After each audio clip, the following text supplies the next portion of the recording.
Out here with Jim.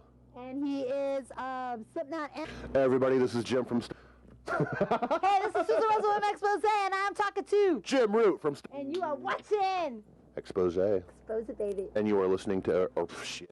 What are we listening to? All right, hey, we are watching. We're watching. We're watching. Are we watching? And listening. Hey everybody, this is Jim from and we are watching And listening. and paying attention to Expose. Expose It, baby. Hey, this is Roy from Stone Sour, and you're watching Expose. Expose It. One more time. Hey, this is Susan Russell from Expose, and I'm talking to Jim Root from Hey, this is Susan Russell from Expose. I'm so excited to be here. I am talking to Stone Sour, and who's over here? This is Jim. And who's over here? This is Roy. All right, and what do you do in the band, Jim? I play guitar and sleep. All right, and what do you do?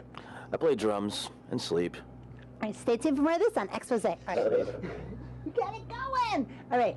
Hey, this is Susan Russell from Expose. I'm so excited to be here. Here I am on the bus of Stone Sour, and I am also talking to some of the unmasked men of Slipknot, a Grammy-winning, multi-platinum act, and these guys actually have a whole melodic twist, so a whole different feeling. So I'm going to ask you some questions about what's been going on with you guys, with Stone Sour and everything like that. So tell me a little bit about what it's been like, obviously, for Corey and you to be juggling, two different bands.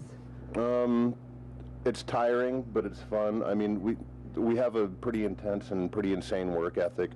I don't know if we're just crazy or if we just don't like being at home. But, that's kind of what it's like juggling two bands. You don't really know what you're into. It's kind of like learning how to crawl if you're a baby or learning how to walk, you know what I mean? So we're kind of just taking it album cycle by album cycle. And hopefully I don't climb up into a clock tower and start taking people out. Okay, yeah. Well, you know what? We wouldn't mind seeing some of that footage. We can, run some of that on Expose. So tell me a little bit about, what you feel, what's going on with Stone Sour, anything you want to share with us. What would you like to know? Just tell me, obviously it's way different from Slipknot, and, you've got the Slipknot, right. I'm not part of Slipknot, so right. I only know Stone Sour. Okay, so tell me about, the music and, everything that kind of creates the theme of Stone Sour in your mind. Okay. I know it's really melodic. It's really melodic. It's heavy. It's hard-hitting rock. Okay, that sounds good. So, insofar as other artists that you feel that maybe there's some, comparison to? I really don't sit around thinking about it like that.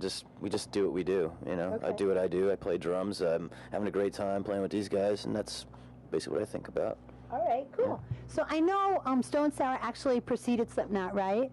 So you guys were kind of doing that originally, and then you moved on to, the Slipknot scene. So tell me how it was originally conceived, like the band. Like, how did you come up with it? What you guys were doing before that? Maybe you were in, high school jamming with friends in the garage, and then it kind of evolved. Yeah, that's kind of basically how most of the bands in Des Moines developed, Not a very big town, so most of the people in the music scene, as it were, kind of everybody knows each other, so you kind of you go from one band to another band, or if a band breaks up, then the members of that band will get together and form another band.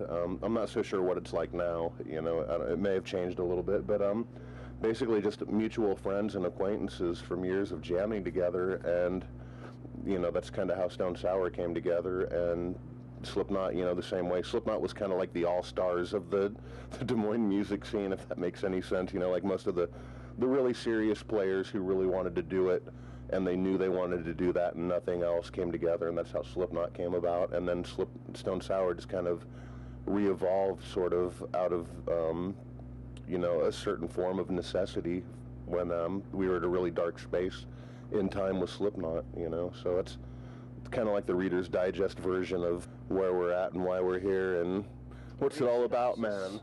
Brief synopsis. Yeah.